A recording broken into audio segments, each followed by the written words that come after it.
Today is Friday, Parashat Mishpatim, and it's going to be Shabbat Shkaling this Shabbat. The idea of prayer is so powerful that one person praying can make a tremendous effect in Shamayim.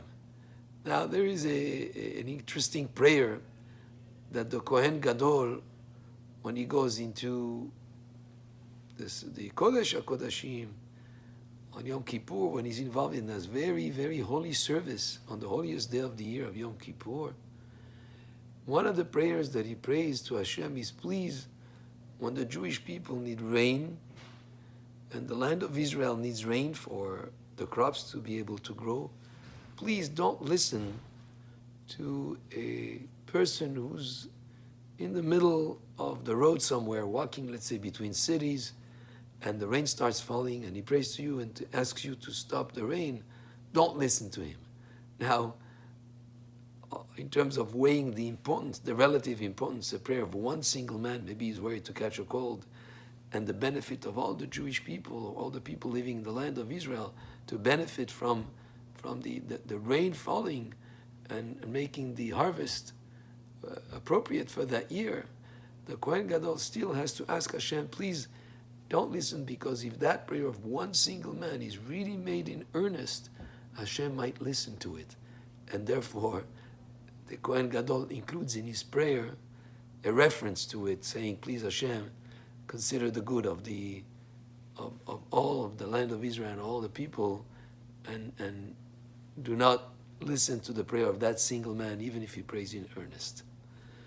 The parasha of this week makes reference to a city of refuge. If someone had accidentally, in an accident, somebody was killed and the person who was involved had to flee to a city of refuge, and he had to stay there until the Kohen Gadol passes away, until the high priest passes away. So, according to our sages, the mother of the Kohen Gadol would go to this city of refuge and bring gifts to these people who had accidentally killed someone, and by bringing them gifts and food, and they would be happy to stay there, so to speak, because there's somebody that's bringing them gifts and she's taking care of them. And the concern is they might pray for the Kohen Gadol to die so they could have the opportunity to leave the city of refuge. So again, the same principle. We are concerned that the prayers of those people, even though they're not people maybe of great merit, because after all, there was an accident that happened with them being involved, we're still concerned about their prayer, and that's why the mother of the Kohen Gadol brings them gifts. These two ideas bring into perspective the incredible power of prayer, so that don't underestimate the prayer of anyone, of any person. If he really prays in earnest from the depths of his heart, he can have an incredible effect in Shamayim. Baruch Adonai le'olam, amen ve'amen, and Shabbat Shalom. And this Shabbat we're going to be announcing that next week it will be Rosh Chodesh Adar, which will be on Tuesday and Wednesday.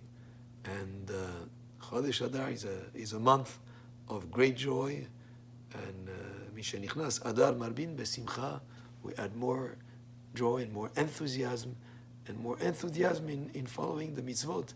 And also it's a month that brings unity and togetherness amongst the Jewish people. Baruch Adonai le'olam, amen ve'amen, and Shabbat Shalom.